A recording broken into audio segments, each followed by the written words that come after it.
Kad vam kažem pola sela četnici, pola partizani, ova polovina koja je rešena partizani nisu bili partizanima nikad.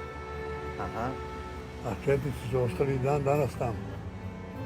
I jednog, zvao se Kalispera, tu je Kalabić išao kroz naše dvorište, tamo je on je bio geometar i merio kao geometar parcele i tako dalje, je voda ne ide i tako dalje. I jedna prilike je udario šamar tom seljaku. Taj se nikad nije oprao to i deo obraza da ga je ovaj šamar Kalabić. To je toliko vrijedno čast i poštovanje da Kalabiću šamari. To je tako bilo.